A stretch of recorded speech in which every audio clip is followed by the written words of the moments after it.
Hello welcome सर्वांचं परत एकदा स्वागत आहे आपल्या या JEE साठी असणाऱ्या स्पेशल टॉपिक सिरीजमध्ये। आतापर्यंत आपण इंटिग्रेशनचे बरेच टॉपिक बघितले होते। लास्ट टाइम आपण सुरू केलं होतं क्वाड्रॅटिक इक्वेशन। आणि लक्षात ठेवा कसं आहे ना की क्वेश्चन समजणं एवढं महत्त्वाचं आहे, कारण की क्वेश्चन आपल्याला दिशा सांगतो की कुठल्या वेने क्वेश्चन सॉल्व्ह करायला पाहिजे। तसेच कन्सेप्ट आपण प्रत्येक क्वेश्चनमध्ये डिस्कस करतच आहे। आजचा पण आपला क्वेश्चन असाच काहीतरी आहे बघा। गिवन कंडिशन मध्ये सांगितलं आहे की अल्फा बीटा काय कॉम्प्लेक्स नंबर आहे। तर सगळ्यात पहिले एक आयडिया आपल्या डोक्यामध्ये आली पाहिजे की हा क्वेश्चन एक कॉम्प्लेक्स नंबरच्या पॉसिबिलिटीने पण सॉल्व्ह होऊ शकतो। तर आपल्याकडे एक ऑप्शन आलेला आहे। सेकंड काय म्हटलं आहे की दे आर डिस्टिंक्ट रूट्स आहे अल्फा आणि बीटा। नंतर म्हटलं आहे की इक्वेशन दिलं आहे x² plus x plus 1 equal to 0। याचा अर्थ की आपण क्वाड्रॅटिक इक्वेशन सॉल्व्ह करू शकतो। पण जर क्वाड्रॅटिक इक्वेशन सॉल्व्ह करू शकतो तर आपल्याला माहिती आहे अल्फा बीटाची व्हॅल्यू किती आहे मायनस बी। तर बीच्या ठिकाणी -1 plus minus under route b² म्हणजे -1चा स्क्वेअर -4a आणि c divided by 2a right. याला सिम्प्लिफाय केलं तर आपल्याला अल्फा आणि बीटाची व्हॅल्यू मिळाली बघा -+1 ठीक आहे प्लस मायनस रूटच्या आतमध्ये बघा -1चा स्क्वेअर +1 1 - 4 किती झाले -3 आणि डिवाइड बाय 2। आणि ऑलरेडी आपल्याला माहिती आहे की जेव्हा कधी रूटच्या आतमध्ये मायनस असते तर बाय डिफॉल्ट तो क्वेश्चन कशामध्ये जातो कॉम्प्लेक्स नंबरमध्ये। तर आपण त्याला 1 ± √3i डिवाइड बाय 2 लिहू शकतो। म्हणजे आपल्याकडे अल्फा आणि बीटाची व्हॅल्यू ऑलरेडी मिळालेली आहे की अल्फा इक्वल्स टू आहे 1 + √3i डिवाइड बाय 2 आणि बीटा इक्वल्स टू आहे 1 - √3i डिवाइड बाय 2। आता क्वेश्चनचं कॉम्प्लिकेशन किंवा विचाराची पद्धत इथून सुरू होते। काय असते ना की असं व्हॅल्यू दिसली की आपण त्याला ॲज्युम करतो की हे काय असलं पाहिजे, चला हे असलं पाहिजे ओमेगा असलं पाहिजे आणि हा असलं पाहिजे ओमेगा²। म्हणजे ह्या दोन व्हॅल्यू आपण यूज केल्या की क्वेश्चन सॉल्व्ह करू शकतो। पण ॲक्च्युली हे करेक्ट नाही आहे। का बरं करेक्ट नाही आहे बघा, जेव्हा आपण ओमेगा किंवा ओमेगा² यूज करतो ते काय they are root of the complex number. कुठला युनिटी म्हणजे x³ इक्वल टू जर 1 असेल तर याचे जे रूट निघणार ते आहे ओमेगा आणि ओमेगा²। तर काढून बघूया काय तिथं बघा x³ - 1 इक्वल टू 0 याचे फॅक्टर केले की x - 1 x² plus x plus 1 equal to 0। बघून समजते इथे प्लस साइन आहे इथे मायनस साइन आहे। तर हे रूट याचे तर नाही आहे मग कशाचे असणार। तर दुसरी मेथड आपण अप्लाय करूया रूट्स काढूया। इथे x इक्वल टू 1 तर मिळाला। या ठिकाणी b² - 4ac आपण अप्लाय केला तर आपल्याला अल्फा बीटाची व्हॅल्यू काय मिळाली बघा -1 plus minus √3i divide by 2 भेटतो। म्हणजे जो एक आपला रूट आहे आपण त्याला ओमेगा म्हटलं होतं तो काय झाला आता -1 प्लस √3i डिवाइड बाय 2 आणि दुसरा जो आहे तो काय झाला ओमेगा² equals to -1 minus √3i divide by 2। ठीक आहे। आता बघा कम्पेअर करा, या ठिकाणी -1 आहे इथे +1 आहे, इथे परत -1 आहे इथे +1 आहे। म्हणजे दोन्ही व्हॅल्यू सेम आहे का नाही, याच्यामध्ये बदल आहे काय प्लस आणि मायनसचा। मग दोन्ही व्हॅल्यू सेम करायला आपण काय करणार आहे, आपण सिम्पली इथून मायनस बाहेर काढूया। So omega equals to minus जर बाहेर काढला काय राहिलं इथे 1 मायनस √3i डिवाइड बाय 2 आणि इथनं जर मायनस बाहेर काढला आपण तर आपल्याला काय मिळालं मायनस बाहेर काढल्यावर 1 प्लस √3i डिवाइड बाय 2। आता इकडला मायनस इकडे शिफ्ट करतो तर हा झाला मायनस ओमेगा, तो मिळाला 1 मायनस √3i डिवाइड बाय 2 आणि इथला झाला मायनस ओमेगा² equals to 1 plus √3i divide by 2। आता तुम्ही बघू शकता काय फरक पडला की ही जी व्हॅल्यू आहे आपल्याकडे कुठली ही value 1 minus √3i 1 minus √3i by 2 ही व्हॅल्यू कशाची आहे मायनस ओमेगाची आहे। म्हणजे हा जो आपण ओमेगा² पकडला तो ऍक्च्युली काय मायनस ओमेगा आहे आणि हा जो आपण 1 प्लस √3i बाय 2 ला ओमेगा पकडला होता तो ऍक्च्युली काय मायनस ओमेगा² आहे।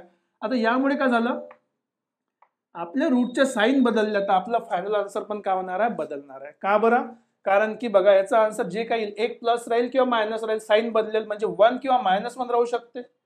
झाला प्रॉब्लेम सुरू। तुम्ही जर चुकीने मायनस साइन यूज न करता सॉल्व्ह केलं तर काय होणार प्लस याच्या ठिकाणी मायनस येईल किंवा मायनस याच्या ठिकाणी प्लस येईल। म्हणजे तुमचा ऑप्शन काय झालाय तुम्ही सोडवलेलं चुकीचं झालेलं आहे। आपल्याला चुकीचं करायचं नाही, कारण की चुकले म्हणजे किती मार्क जातात आपले 4 मार्क ओरिजिनल आणि -1 पण होतो. म्हणून लक्ष ठेवून आपण काय करू, आपण व्हॅल्यू तर बरोबर करेक्ट लिहिली आहे आणि याचा आपल्याला रिलेशन माहिती आहे की या इक्वेशन मध्ये आपण सांगू शकतो की जर 3 रूट असेल तर 1 + ओमेगा स्क्वेअर इक्वल टू किती व्हायला पाहिजे 0. तर ओमेगा आणि ओमेगा स्क्वेअरची ॲडिशन किती होणार -1 च्या बरोबर, राईट. ही व्हॅल्यू आपल्याला माहित पडली.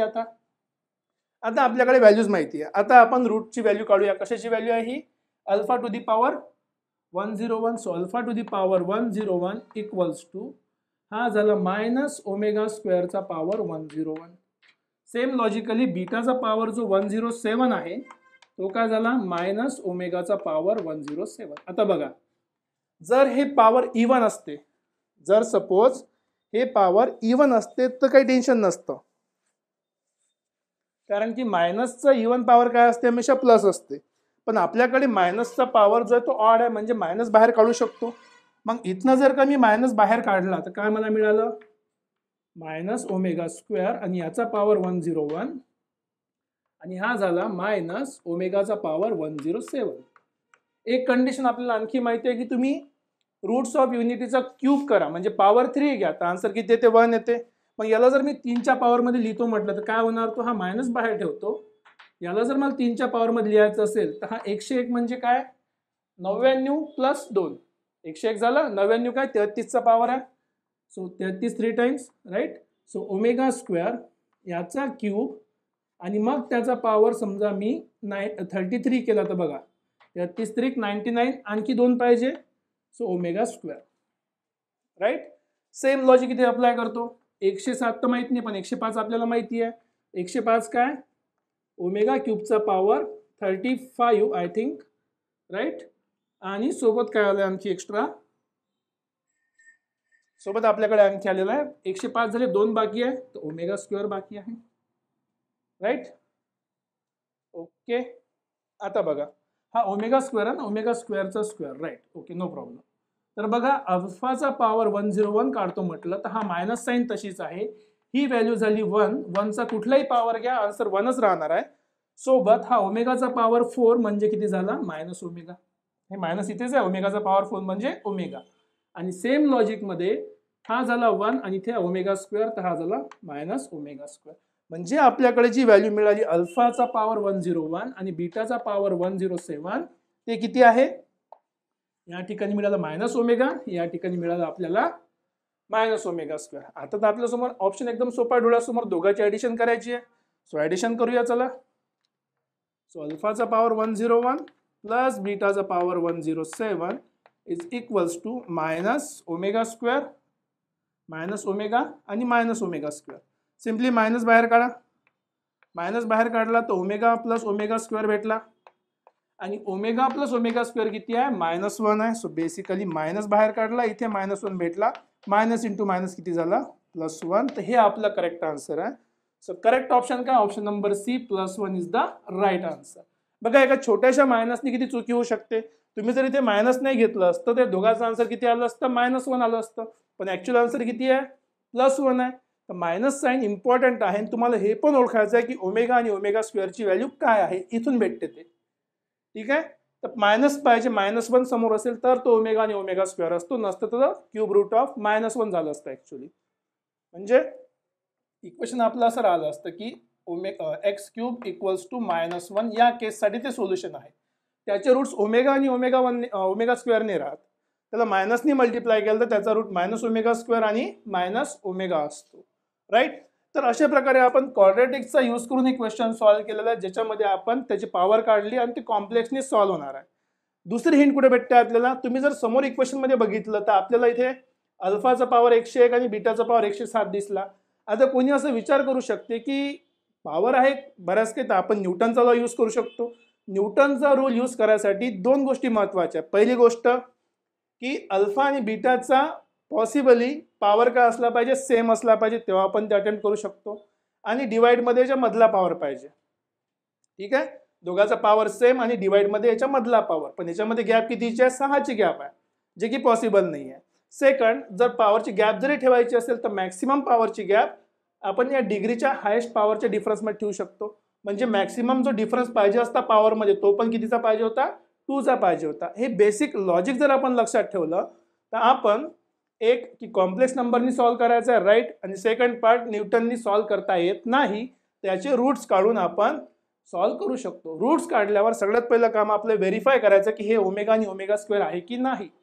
नसेल तर मग प्रोसीड करणं खूप सोपं आहे. जर तुम्हाला ऑलरेडी माहिती आहे की हे मायनस ओमेगा स्क्वेअर आणि मायनस ओमेगा आहे तर तुम्ही डायरेक्ट या स्टेपपर्यंत क्वेश्चनचा आन्सर कंप्लीट करू शकता. इझी क्वेश्चन बनून जातो एकदम तो.